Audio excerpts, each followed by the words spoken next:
बिस्मिल्लाहिर्रहमानिर्रहीम अस्सलामु अलैकुम वरहमतुल्लाहि वबरकातुहू। Dear students, welcome back.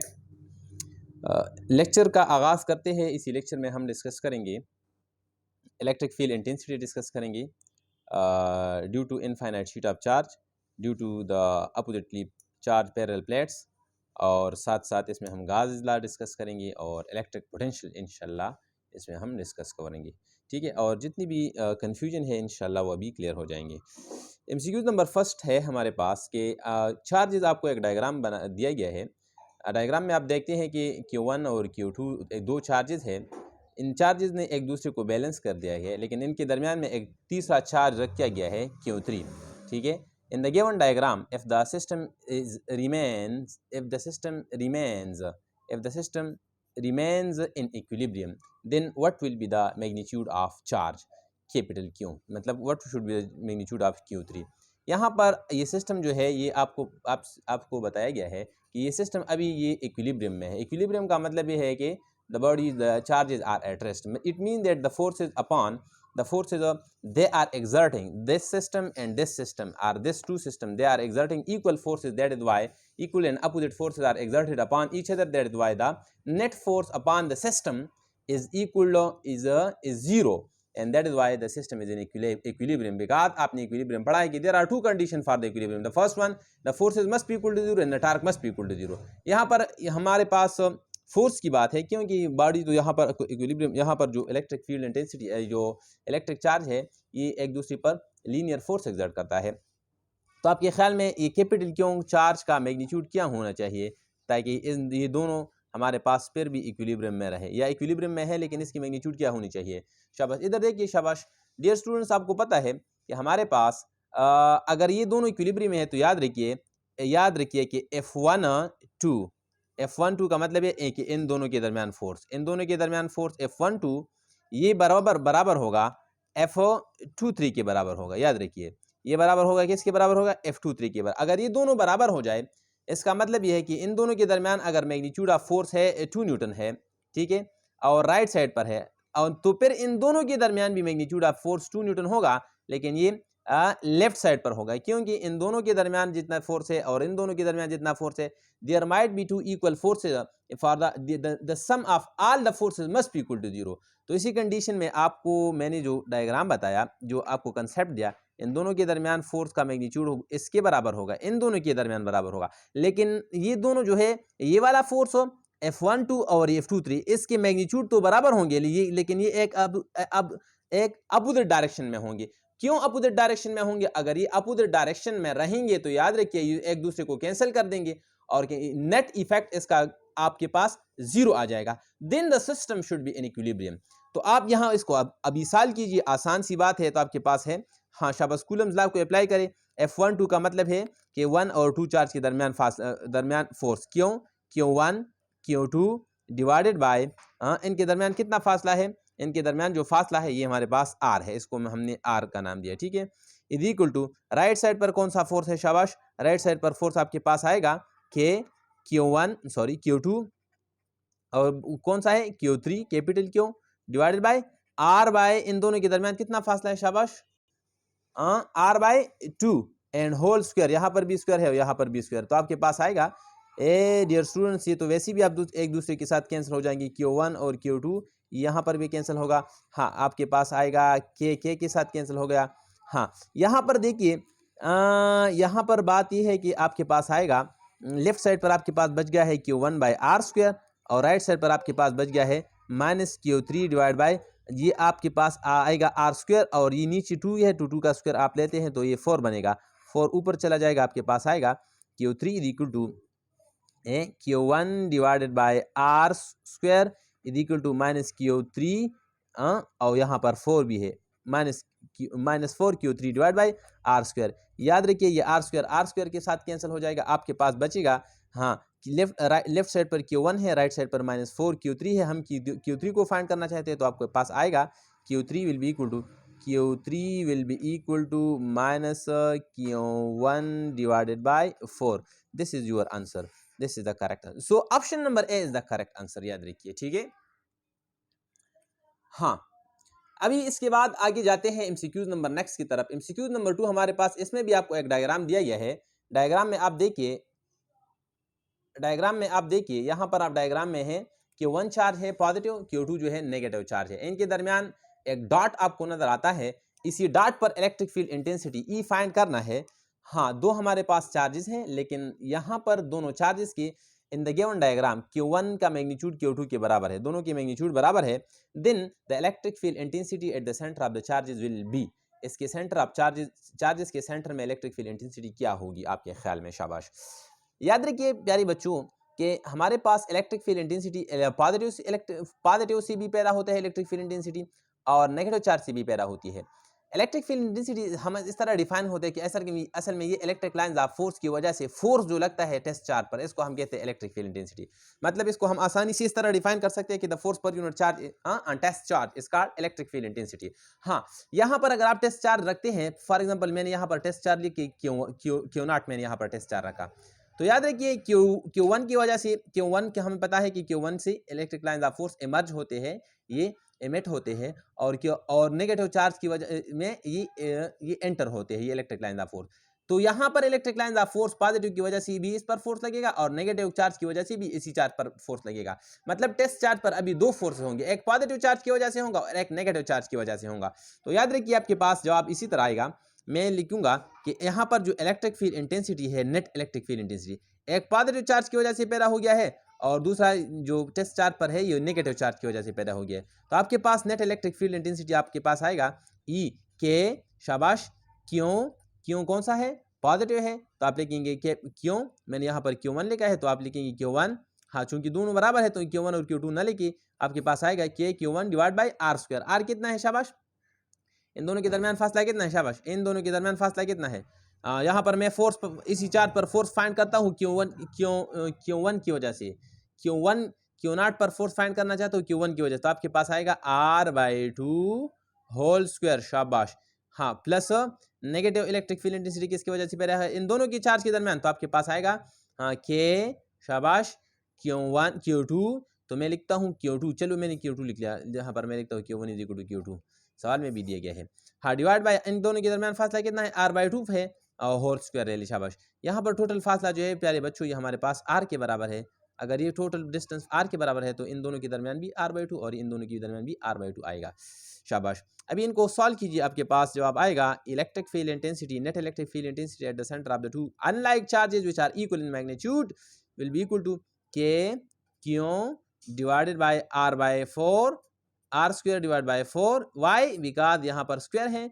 हाँ, plus Q2 divide by R square by 4। प्यारे बच्चों ये भी यहाँ पर आएगा और ये भी यहाँ पर आएगा, आपके पास आएगा net electric field intensity is equal to 4K Q1 divide by R square plus 4K Q divide by R square. Q मैंने लिख लिया क्योंकि दोनों बराबर है, तो आपके पास आएगा 8K Q divide by R square. शाबाश। और इसको हम कहते हैं 8E। शाबाश।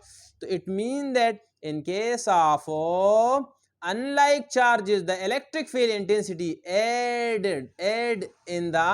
in case of unlike charges, but in case of like charges is they cancel the effect of each other and null point is created। जिस तरह मैंने आपको इससे पहले लेक्चर में आपको बताया था कि हमारे पास अगर लाइक चार्जेस है, मतलब नेगेटिव है या पॉजिटिव है, तो इसके सेंटर में इलेक्ट्रिक फील्ड इंटेंसिटी 0 होगी। लेकिन यहाँ पर electric field intensity they add with each other, so the net electric field intensity increases, it is not 2E or not 4E and it is equal to 8E। ये 8E हो जाएगा। this option is the most appropriate answer। हाँ प्यारे बच्चों, सवाल number 3 है if a circular body is placed inside the electric field then the electric flux out of it will be। यहाँ पर आपसे सवाल पूछा गया है, बड़ा ज़बरदस्त सवाल है कि इलेक्ट्रिक फील्ड के बारे में अभी हम आते हैं इलेक्ट्रिक फील्ड की तरफ। Inside the electric field electric flux के बारे की टॉपिक के रिलेटेड एमसीक्यूज है। हाँ, आपको पता है कि हमारे पास इलेक्ट्रिक फ्लक्स किसे कहते हैं? Electric flux is actually the electric lines of force passing through a certain area is called the electric flux. ठीक है, अगर किसी जगह से 3 electric lines of force pass होते हैं तो हम कहते हैं यहाँ पर फ्लक्स जो है 3 है। अगर किसी एरिया से इलेक्ट्रिक लाइंस ऑफ फोर्स कम पास होते हैं तो हम यहाँ पर कहेंगे कि यहाँ पर इलेक्ट्रिक लाइंस ऑफ फोर्स जो है ये कम है। ठीक है, ये 2 है। ओके, ये यहाँ पर आपसे सवाल पूछा गया है, if a circular body is placed inside the electric field the electric flux out of it. यहाँ पर एक सर्कुलर बॉडी मैंने बनाया है, ये हमारे पास इलेक्ट्रिक लाइंस ऑफ फोर्स है, इधर देखिए शाबाश। यहाँ पर मैंने एक सर्कुलर बॉडी यहाँ पर रखा गया है। सर्कुलर बॉडी में इससे इलेक्ट्रिक लाइंस ऑफ फोर्स होते पास तो होते, एक्चुअली हम इलेक्ट्रिक फ्लक्स डिफाइन करते हैं कि the number of electric lines of force passing through a certain area placed inside the electric field. Electric field के अंदर एक बॉडी पड़ा है और ये इससे electric lines of force pass होते हैं। तो इसी दौरान यहाँ पर आपने इलेक्ट्रिक फील्ड फ्लक्स को फाइंड करना है। आपको पता है प्यारे बच्चों के electric flux E dot A into cos of theta के बराबर है, सही है। यहाँ पर ये बॉडी को है, यहाँ पर बॉडी का जो नॉर्मल लाइन है, सर्कल का जो नॉर्मल लाइन है, this is actually parallel with the electric lines of force. Electric lines of force के पैरेलल है, तो आप यहाँ पर काद आप 0 पुट करेंगे। पैरेलल का मतलब है 0 का 0 1 के बराबर है, तो आप यहाँ पर लिखेंगे ऐसा कि electric flux is equal to E into A into 1, ठीक है। हाँ, यहाँ पर इसमें ऑप्शन आपको नजर आता है, ये वाला option, this is the electric flux out of the circular. No, यहाँ पर ये तो भी नहीं है, ये भी नहीं है, ये भी नहीं है, यहीं पर एक तो होगा क्योंकि यहाँ ऑप्शन में और कोई है ही नहीं। तो आपको पता है कि एरिया को हम फाइंड करेंगे। एरिया आपको मालूम है कि ये पाई आर स्क्वायर के बराबर है, यहाँ पर पुट कीजिए, या सर्कुलर बॉडी का एरिया हमारे पास बराबर होता है पाई आर स्क्वायर के। आपके पास फ्लक्स आएगा, flux is equal to E into A की जगह पाई आर स्क्वायर। शामिल पाई आर स्क्वायर इसमें है नो, हाँ इसको और भी फॉर्म में आप कन्वर्ट कर सकते हैं। याद रखिए रेडियस हमारे पास बराबर होता है d/2 के बराबर, डायमीटर के डबल के हाफ के बराबर होते हैं।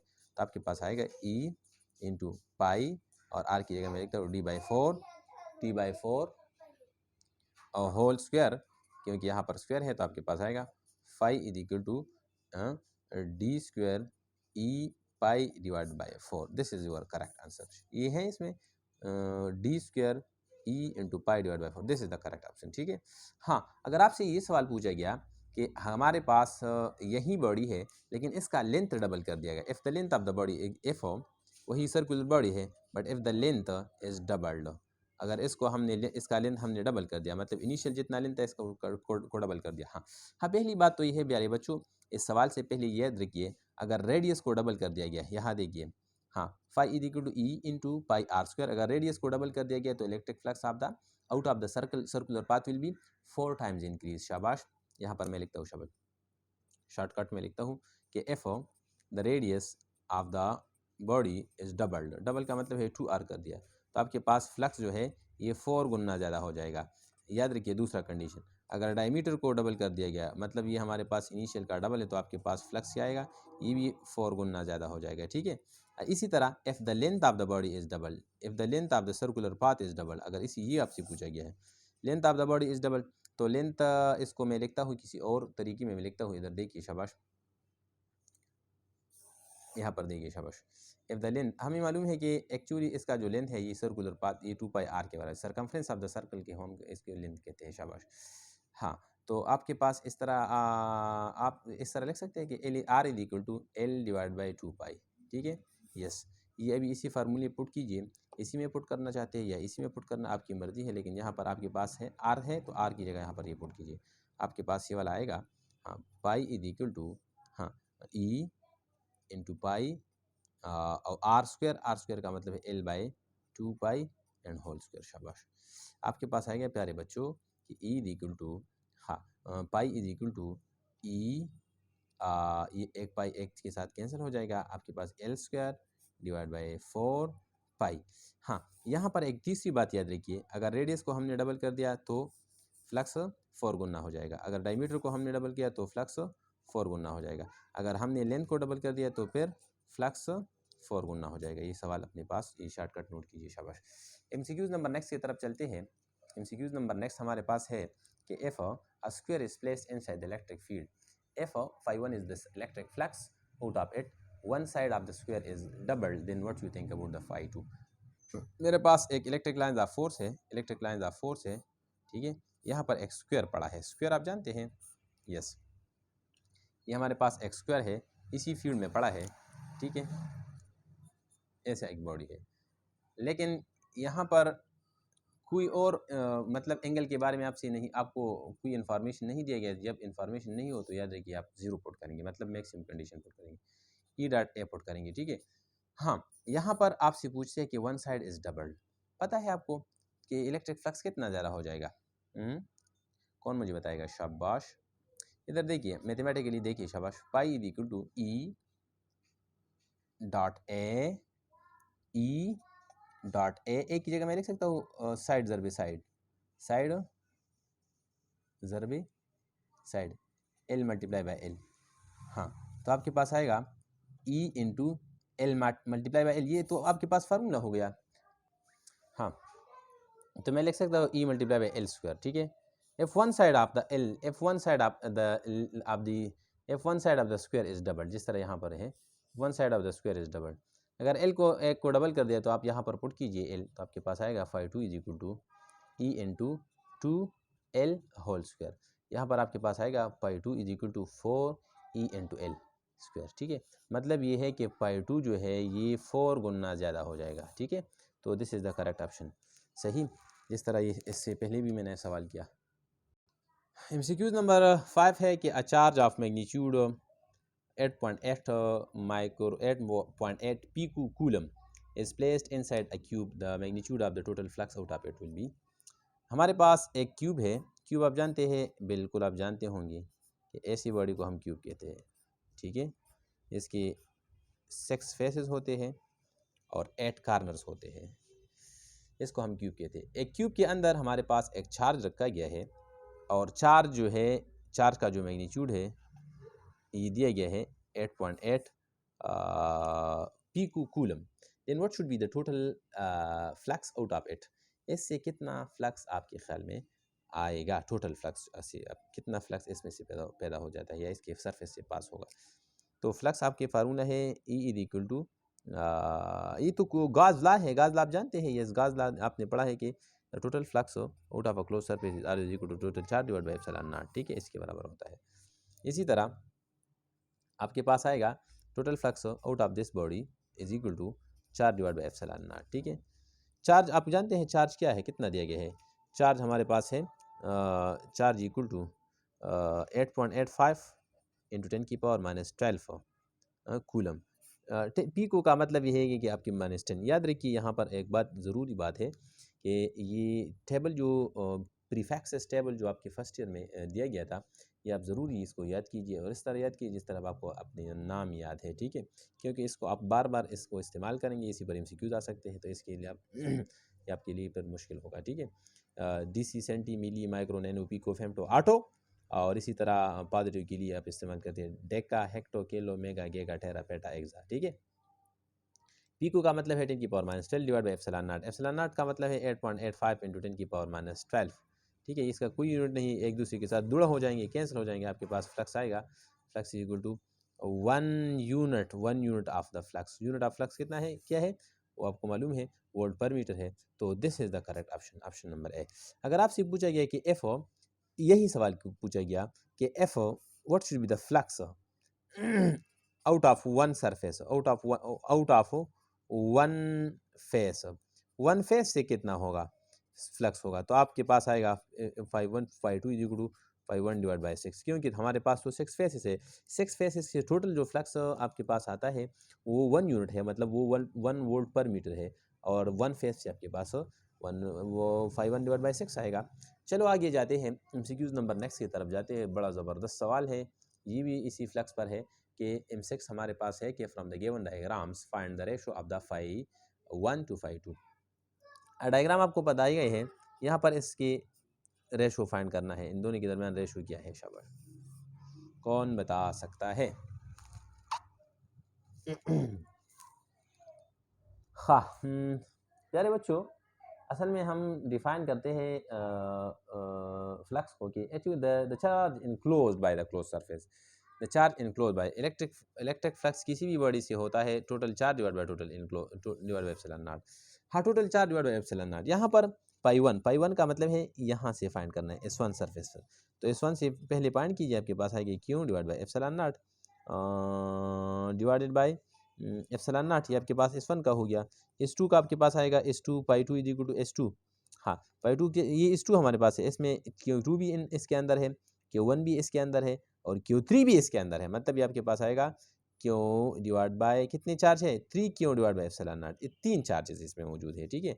तो अगर आपने Q1 divide phi 1 divide by phi 2 find करना है तो आप इसका रेशो ले, आपके पास आएगा φ1 divide by φ2 is equal to ऊपर वाला डिवाइड बाई नीचे वाला नीचे Q divide by epsilon naught, और इस तरह मैं लिख सकता हूँ कि 3 Q divide by epsilon naught प्यारे बच्चों आपके पास आएगा Q divide by phi is equal to, ये उल्टा हो जाएगा, आपके पास आएगा Q divide by epsilon naught multiply by epsilon naught divide by 3 Q, ये कि दूसरे के साथ बिल्कुल कैंसिल हो जाएंगे, आपके पास बचेगा ये यहाँ पर 1 बचेगा और नीचे जो है ये 3 बचेगा, तो 1:3 is the correct answer. Option number E is the correct answer. ठीक है इसी तरह आप इसे भी फाइंड कर सकते हैं। मेरे ख्याल में इंतहाई आसान एमसीक्यूज है, लेकिन आपने कंसेप्ट कवर करना क्लियर करना होगा कि what does the flux means and whenever we are take what does the flux means and which charge should be taken.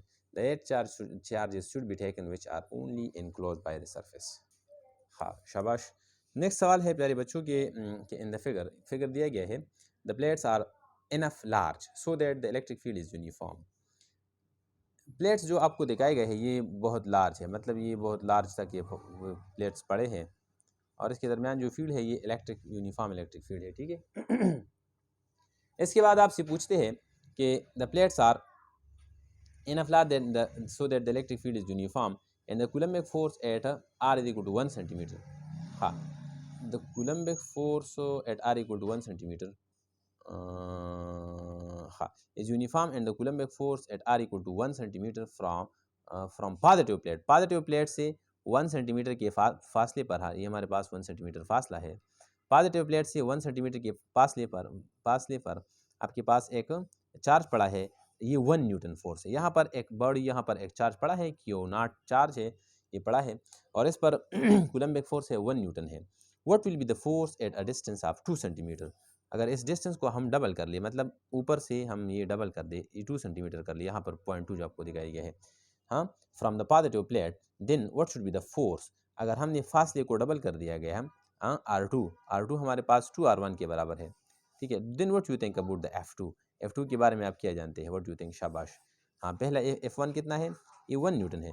F2 कितना होगा आपके ख्याल में, शाबाश, ये 1 न्यूटन होगा, ये 2 न्यूटन होगा, ये 4 न्यूटन होगा, ये 8 न्यूटन होगा।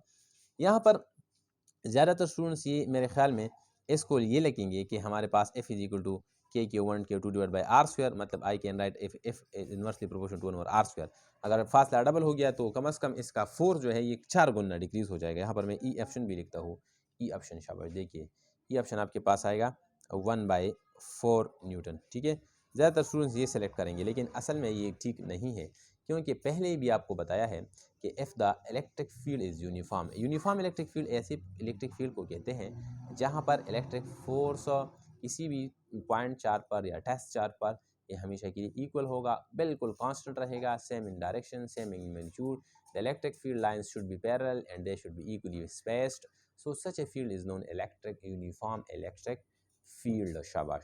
तो अगर आप चार्ज यहाँ पर रखते हैं, यहाँ पर रखते हैं, यहाँ पर रखते हैं, यहाँ चार्ज रखते हैं, यहाँ पर टेस्ट चार्ज रखते हैं, यहाँ पर रखते हैं, यहाँ पर रखते हैं, यहाँ जहाँ पर भी आप रखते हैं, तो electric field intensity will be remains constant. ये क्या होगा, ये कांस्टेंट होगा। Why? Because the field is uniform, so it will be remain the same. The same force will be exerted upon the test charge and it will be equal to 1 Newton. ठीक है प्यारे बच्चों, कोई भी यहाँ पर charge की movement पर डिपेंड नहीं करता। हाँ, प्लेट के बाहर चार्ज के मूवमेंट पर डिपेंड करता है। ठीक है, यूनिफॉर्म प्लेट के बाहर चार्ज के मूवमेंट पर इलेक्ट्रिक फील्ड इंटेंसिटी डिपेंड करता है। सही, आगे जाते हैं एमसीक्यूज नंबर नेक्स्ट की तरफ। 8 number, what will be the ratio of the electric field intensity due to infinite sheet of charge and due to oppositely parallel plates। हमारे पास एक ये जिस तरह आपने पढ़ा था कि गाज लॉ में कि हमारे पास दो प्लेट्स हैं, एक पॉजिटिव है और दूसरा नेगेटिव है, इनके इलेक्ट्रिक फील्ड इंटेंसिटी आपने फाइंड किया था, गाज लॉ का थर्ड एप्लीकेशन था। इसका जो इलेक्ट्रिक फील्ड मैं लिख सकता हूँ oppositely, electric field intensity of the oppositely parallel plates, इन दोनों के दरमियान रेशो फाइंड करना है। हाँ, the electric field should be the ratio of the infinite sheet of charge and opposite. हाँ, अपोजिट नीचे होगा और इनफाइनाइट शीट ऑफ चार्ज ऊपर होगा। और इसी तरह हमारे पास एक शीट ऑफ चार्ज था, हमारे पास एक शीट था, इसको हमने चार्ज दिया, ये इनफाइनाइट शीट ऑफ चार्ज था, इसको हमने चार्ज दिया था और एक पॉइंट पर आपने इलेक्ट्रिक फील्ड इंटेंसिटी फाइंड किया था फर्स्ट ईयर में, सॉरी सेकंड ईयर की ये सेकंड एप्लीकेशन में, गाज ला की सेकंड एप्लीकेशन दें। इसको हम कहते हैं इनफाइनाइट शीट ऑफ चार्ज वाला फार्मूला। तो आपसे ये पूछते हैं कि what should be the electric field intensity, what should be the ratio of the electric field intensity due to the single plate and due to the electric field due to the double plate. ये double plate के हैं, इनके ratio दरमियान ratio find करना है। अभी ratio तो वो स्टूडेंट्स फाइंड करेंगे जिनको पता तो होगा कम से कम कि what is the value of the electric field intensity in the within the plate between the oppositely plates and for the single infinite sheet of charge। तो आपको मालूम अगर नहीं है तो याद रखिए, सिंगल के लिए आपके पास फार्मूला है sigma divide by 2 epsilon naught, और डबल के लिए या मतलब अपोजिट प्लेट्स के लिए आपके पास फार्मूला है equal to sigma divide by epsilon naught. अभी इनका रेशो फाइंड कीजिए शाबाश, अगर आप इनका रेशो फाइंड किए तो आपके पास जवाब आएगा हाँ sigma divide by 2 epsilon not, ये ऊपर होगा ये सिंगल वाला, ठीक है, यहाँ पर इसने सिंगल लिखा है इनफाइनाइट शीट ऑफ चार्ज, इसके बाद अपोजिटली शीट ऑफ चार्ज लिखा है सिंगल, और इसके बाद क्या है sigma divide by epsilon not. तो आप लिखेंगे sigma divide by epsilon not, इस तरह मैंने आपको बताया था। शाबाश, ये उल्टा हो जाएंगे, आपके पास epsilon naught divide by sigma एक दूसरे की कैंसिल हो जाएंगे, आपके पास आएगा 1 divide by 2, 1:2 is the correct answer. Option number A is the correct option. ठीक है बच्चों, कोई कन्फ्यूजन तो नहीं है? अगर हो तो अल्लाह आपका कन्फ्यूजन ख़त्म कर दे, ठीक है, मैं दुआ करूँगा। हाँ, मकतब इश्क़ के अंदाज़ निराले देखी, मकतब इश्क़ के अंदाज़ निराले देखी, उसको छुट्टी नहीं मिली जिसने सबक याद किया।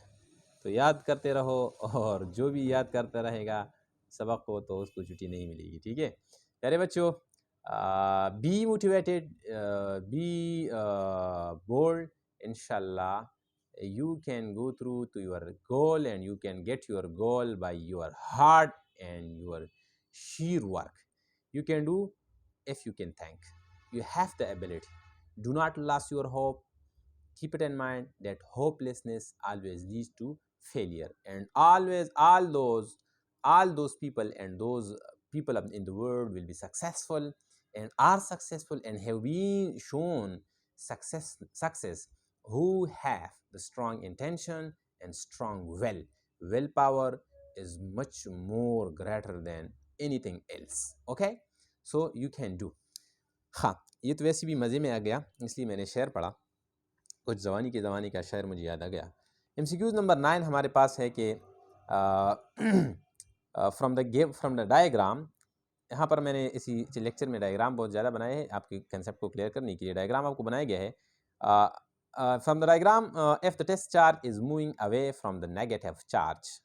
टेस्ट चार्ज जो है ये नेगेटिव चार्ज से ये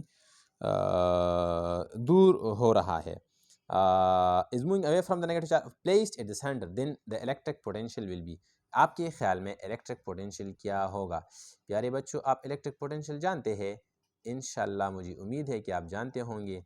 इलेक्ट्रिक पोटेंशियल हमारे पास एक स्केलर क्वांटिटी है, पॉजिटिव के लिए पॉजिटिव होता है पोटेंशियल और नेगेटिव के लिए नेगेटिव चार्ज के लिए नेगेटिव होता है, और इसका जो इक्वेशन है V=K डिवाइड बाई R। ये हाँ शाबाश, ये हमारे पास इलेक्ट्रिक पोटेंशियल पॉजिटिव चार्ज के लिए पॉजिटिव भी हो सकता है, इलेक्ट्रिक चार्ज नेगेटिव के लिए नेगेटिव भी हो सकता है, और दो चार्जेस हमारे पास अगर मैग्नीट्यूड बराबर है और अपोजिट अनलाइक है तो इनके दरमियान पोटेंशियल जीरो भी हो सकता है। ठीक है,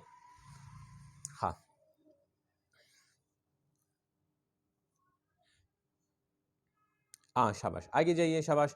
यहाँ पर आपसे पूछते हैं कि हमारे पास एक चार्ज है टेस्ट चार्ज। टेस्ट चार्ज तो आप जानते हैं ना, इसको हम कहते हैं वन प्रोटॉनिक चार्ज। वन प्रोटॉनिक चार्ज को हम टेस्ट चार्ज कहते हैं। एक टेस्ट चार्ज है हमारे पास और इसको नेगेटिव चार्ज से दूर हो रहा है, मतलब इसको हम अवे करते हैं, आहिस्ता आहिस्ता हम इसको अवे करते हैं। In what you think about the potential? हाँ, if the initial potential is -1 electron volt, अगर इनिशियल पोटेंशियल -1 इलेक्ट्रॉन वोल्ट है तो आपके ख्याल में फाइनल पोटेंशियल क्या हो सकता है अगर हम चार्ज को डिस्प्लेस करते हैं away from the negative charge? हाँ, आपके ख्याल में क्या ऑप्शन नंबर ए ठीक होगा, ऑप्शन नंबर बी ठीक होगा, ऑप्शन नंबर सी ठीक होगा, या ऑप्शन नंबर डी ठीक होगा? अगर किसी ने जवाब दिया तो मैं इसको इंशाल्लाह इनाम दूंगा। ये सवाल तो मुश्किल नहीं है, लेकिन मैं इतना कह सकता हूँ कि आप ज़्यादातर स्टूडेंट इसमें गलत होंगे, क्योंकि यहाँ पर मैंने नेगेटिव साइन लगाया है, तो इसी की वजह से आप वो इसमें गलती की पॉसिबिलिटी ज़्यादा है। हाँ, तो कौन सा करेक्ट है? आपको पता है कि हमारे पास जब एक यहाँ पर मैं एक बात लिखता हूँ और इंतहाई इंपॉर्टेंट बात है, इसको मैं कहता हूँ diamond charger, diamond track, diamond track, ठीक है। और डायमंड ट्रैक ये है कि जितनी भी प्रोसेसेस है इन all natural processes, in all natural processes, natural processes, in all natural phenomenons,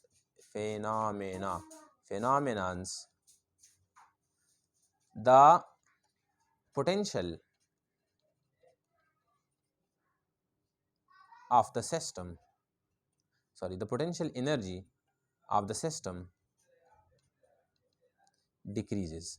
जितनी भी नेचुरल फिनोमेनाज होते हैं इनमें पोटेंशियल ऑफ द सिस्टम जो है डिक्रीज होते हैं। फ़र्ज़ क्या, इसका क्या मतलब है, ये मेरे पास अर्थ है, ठीक है, यहाँ पर एक बॉडी पड़ा है, ठीक है, मास एम बॉडी है, अगर इसको मैंने छोड़ दिया तो ये खुद ब खुद ज़मीन की तरफ ये गिरेगा, इसको हम कहते हैं नेचुरल फिनोमेना। हाँ, इसी फिनोमेना के नतीजे में यहाँ पर इसकी पोटेंशियल जो एनर्जी जो है ये डिक्रीज़ हो जाएगी, इसको हम कहते हैं नेचुरल फिनोमेना। मेरे पास पॉजिटिव चार्ज है, ये हमारे पास नेगेटिव चार्ज है, ठीक है, इसको मैं छोड़ता हूँ तो ये एक दूसरे के करीब आएंगे ऐसे फिनोमेना को हम कहते हैं natural phenomena. And in this condition the potential energy will be decreases and the potential will be decreases. अगर पोटेंशियल एनर्जी ज़्यादा है तो पोटेंशियल ज़्यादा होगा, अगर पोटेंशियल एनर्जी कम है तो पोटेंशियल कम होगा।